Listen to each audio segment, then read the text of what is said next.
Either you run the day, or the day runs you.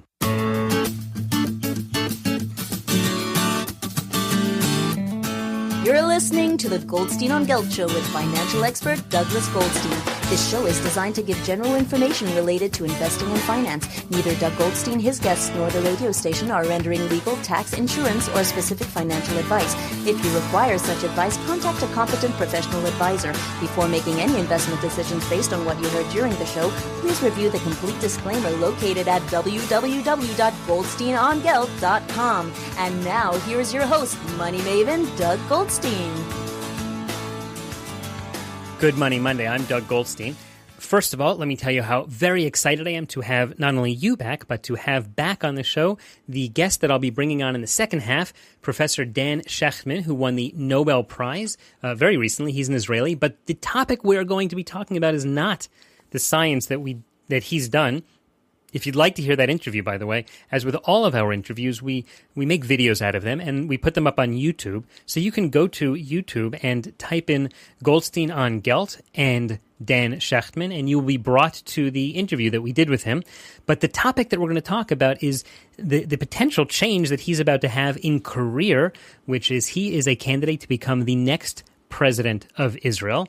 And I would like to talk to him about not only what's motivating him to do that, but what the role is, what his scientific background is that will make him a great president of Israel. Now, Israel is known for being a home of high-tech heroes. And in fact, on the show, on Goldstein on Gelt, we often bring on Israeli high-tech heroes. And I think that's probably what he's going to talk to us about. But I'm looking forward to that. So be sure to stay tuned for the second half of the show, where I'll be bringing on the Nobel Prize winner in chemistry from 2011, Dan Shechtman, and the potential next president of Israel. And then in just a minute, my first guest today is going to be a fellow named Jim Tobin. He set up a company called Ignite Social Media. One of the things that I like to look at when I look at business, in my day job, I'm an investment advisor. So trends in the investment world are very important to me. And one of the trends that I feel I've personally been part of, as well as witnessed, is how social media has changed the way that companies interact with clients.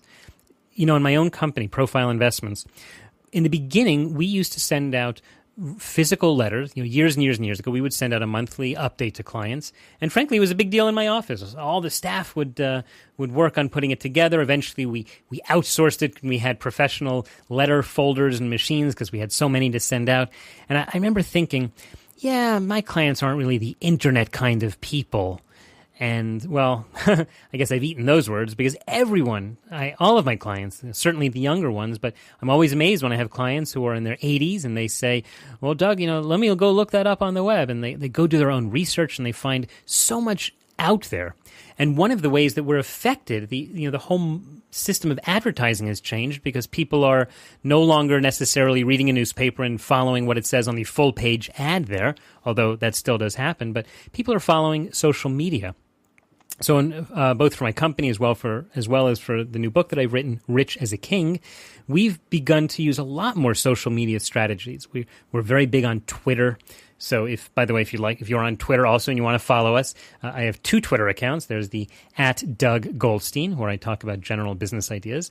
And then there is @Rich as a King, which is the name of the book, where I talk on behalf of Susan Polgar, my co-author and myself, and we try to point out things that are interesting not only in the chess and investment world, but just that are sometimes inspirational, that get people excited. So if you're a Twitter person, go ahead and follow us there.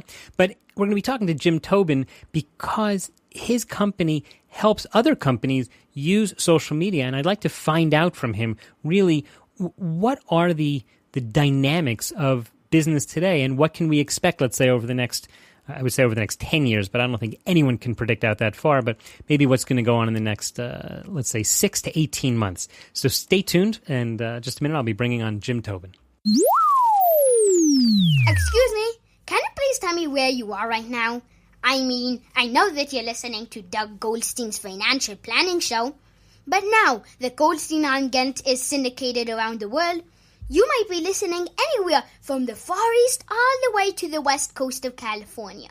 Tell me, do you listen to the show live Monday nights at 7 p.m. Israel time?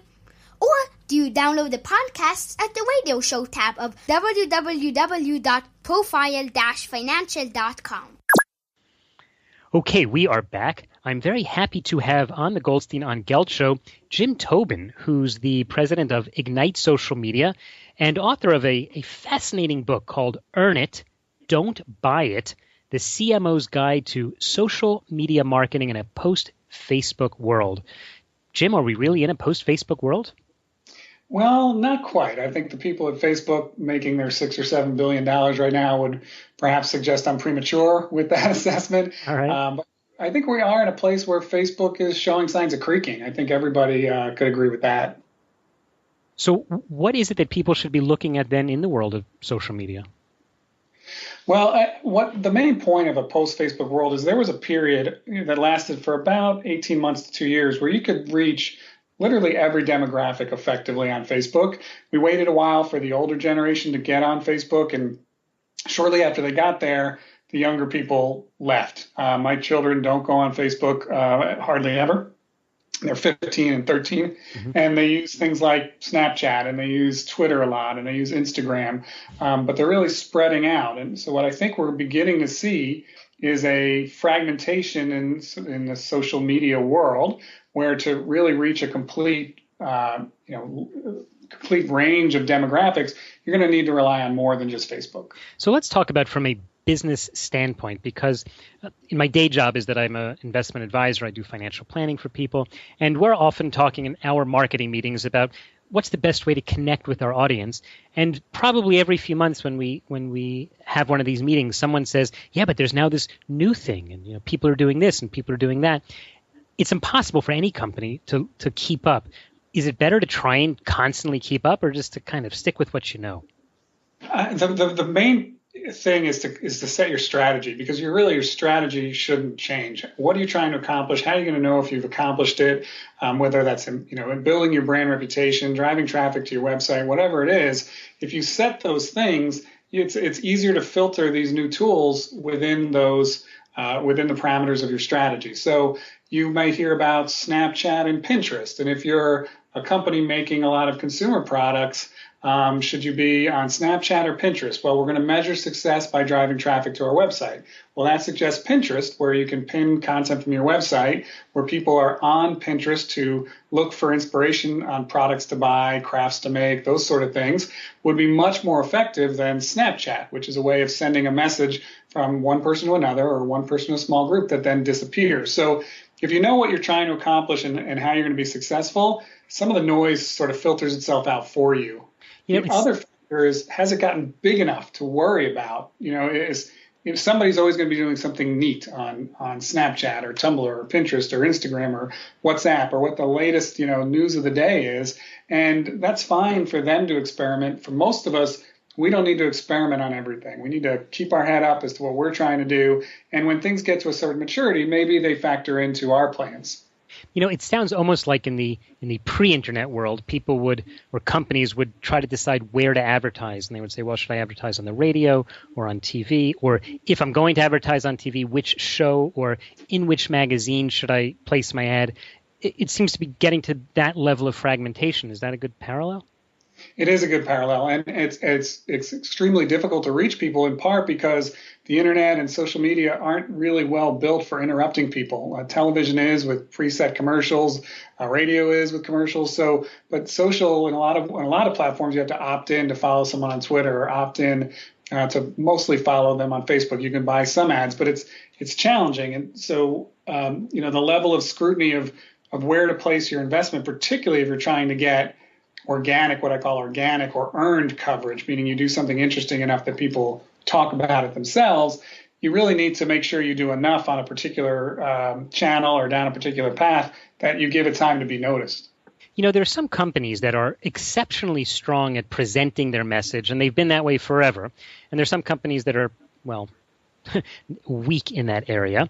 And you talk a lot in your book about this whole concept of messaging. In fact, in your book, you say the medium is not the message is the message. If, as an investor or an investment advisor, how can I find companies who really are able to create the message and sustain it over the long term? Find companies to work with you, or find companies that are just good at that? Well, just companies that are good at it that, we would want to invest in. Sure. So, Red Bull does a fantastic job of getting attention in social media, and that's because they realize what they're selling. So sort of like Coke years ago realized they're not selling sugar water, Red Bull's selling adventure. And because they know that, because they understand it, they do a fantastic job of coming up with adventurous things to associate with, the most famous being the jump from space.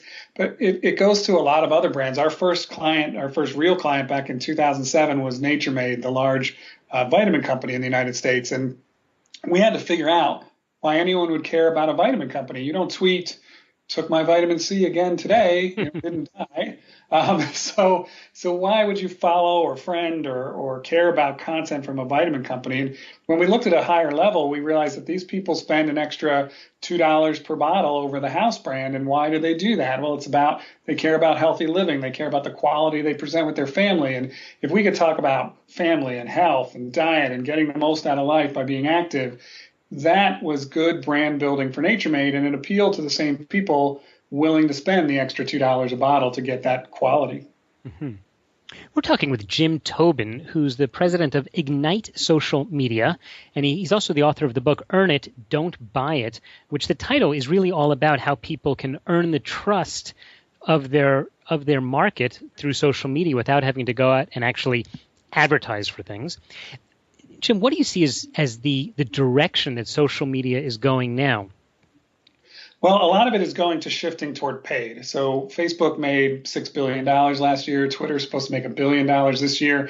And, their click-through rates are deplorable. They're worse than banner ads. And, they promised us all that their ads would do better because they would know us so well that they would serve up ads that were, better. And they just don't. They just don't. But 99.96% of people don't click on these ads, but we give them more and more money. And it's not that we should never advertise on Facebook. It's that we should put much more of our money into figuring out who cares about our vitamin company or our energy drink or whatever the brand is, and how do we get them excited about the space that we're in, and how do we accrue brand value to that? Because the research we have with our clients shows that if somebody sees the content we call organically, other people call earned media, meaning we didn't pay for it to get exposed to them, they take measurably better shopping actions than people who saw the same content promoted to them. So they're more likely to visit a website, 3 times more likely to visit a website if they see it organically than if they see it paid. They visit 3 times more pages if they see it organically than if they visit after seeing a paid update. And they're much more likely to search in Google or Bing for those companies' search terms. So when you say to find a company organically, do you simply mean finding that in a Google search or a Bing search? No, finding content that we've created in your Facebook feed, or finding an influencer that we're working with writing a column about our product, or your friend enters a contest and tells you about the brand as a result.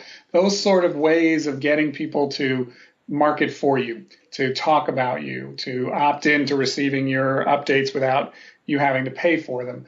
Those sorts of exposures really do get people interested in buying. And let me give you a quick example of that and why it's so logical to me. Beyonce released her album that no one knows she was doing at midnight on a Tuesday or something, and just announced in a little update on social media that she had this surprise new album that was out. That is all she did. She did not spend a nickel on advertising, and it spread like wildfire. She became the #1 selling album. That's totally logical to me, because if you hear this, you, the customer, feel like you discovered Beyonce has a secret album. That you have to tell people about. Hey, I just heard Beyonce has a secret album.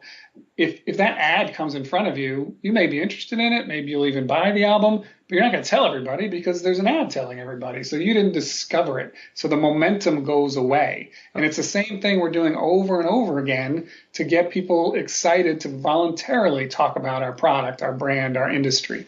So if we're talking, Beyonce is a such a huge brand already, at the Coca-Cola and Nike level, that I would expect that if she were to tweet something, it would get picked up instantly. But for smaller companies, one of the things that people often hear is that the way the internet is going today is that content is king. And if you just produce a lot of quality content, the search engines are really trying to develop algorithms to help the good content float to the top and get found more easily. Do you think that's true, or is it really ultimately about trying to manipulate these social media networks? No, I think it's true as far as it goes. One of the challenges in thinking about it as only content is that people get their blinders on and they don't try to activate their fan bases. And so there's no point of having fans and followers if you can't activate them. And that might mean as simple as reading your content. It might mean sharing your content, liking it, commenting. But it also means getting them to your website. It also means getting them to maybe sign up for your email, get them to buy something. Those are the things we need to do. And if we only try to produce really interesting content, we're missing out on the other part, which is how can we get our followers to market for us? That's something that people have to think about as well. Now, great content often spreads, but if we just think about the content and not how or why would somebody share it, we miss out on a big portion of social media marketing. Okay, so in the last minute or two, if you were giving advice to a small to medium-sized company that's trying to make its way in the social media world today and is having to make a decision where to really plant some seeds, where do you think you would advise? I would start with how do you sell? And to whom? So we started this company with 3 people. We have about 110 now. And we knew that to buy a social media agency, to hire a social media agency, you will do a search on Google 99% of the time. And so we don't have a fantastic Facebook page. Even though we do this for a living for big brands, we have a fantastic blog and we have incredible search engine optimization because of that blog. And so focusing on how is somebody going to find me when they're in a buying mood, and what can I do to amplify that is the best way to narrow down all these hundreds of things you can do to the things you need to do to make more money. Okay, so the first question you're saying, in other words, when people are listening to this who are planning to get into the social media world, is to try to think about their ultimate client, what the client is going to do when he needs to find my business, and then that's the place to set up shop? That's the place to start, yeah, and then building your brand. If you're in the space of a financial planner, I mean, there's a lot of personal branding involved, and so the production of content or promotions or materials to drive traffic into a website, for example, is part one. But then the people who come to that website have to sort of conclude that you're the real deal. You're a quality thought leader in this space, and so it's not just tricks that a lot of companies are using, 12 ways to build your portfolio, but the article's really bad. That wouldn't behoove somebody in a financial planning space because you have to win that, not just that traffic, but you have to win the credibility along the way. Mm-hmm. I guess that is very important. Jim, we're just about out of time, but in the last few seconds, tell us, how can people follow your work? Well, if you're interested, you can go to ignitesocialmedia.com and take a look there, or follow us on Twitter at IgniteSMA. All right, and we'll put links to those at the show notes at goldsteinongelt.com. Jim Tobin, thanks so much for your time. Pleasure. Thank you.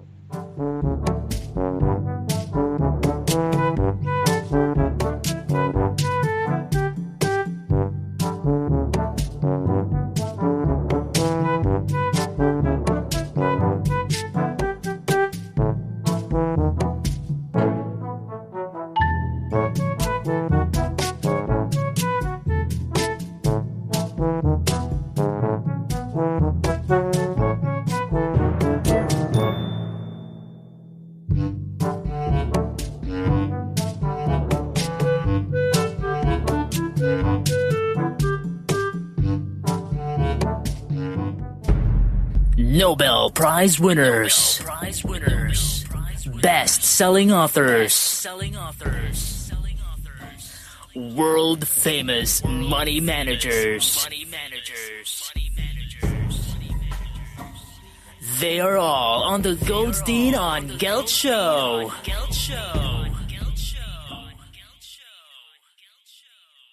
I spoke in the earlier part of the show about the importance of focus, and I noted to you that focus actually stands for follow one course until success. So let me relate that specifically to handling your own portfolio. A lot of times people want to focus on part of their portfolio because that's what they understand or that's what's interesting to them, but there are other parts of their portfolio that they either don't have the time or the patience or the expertise to focus on. So I think it's okay in setting up a portfolio if part of it you want to handle on your own and part of it you want to have a money manager or an investment advisor work on for you or with you, depending on what your situation is. Let me give you an example. I had a client who came into my office who was retired and wanted to have a piece of his portfolio in the stock market, except he wasn't really a big stock market kind of guy. He didn't know about picking stocks. He wasn't really interested in picking stocks, quite frankly.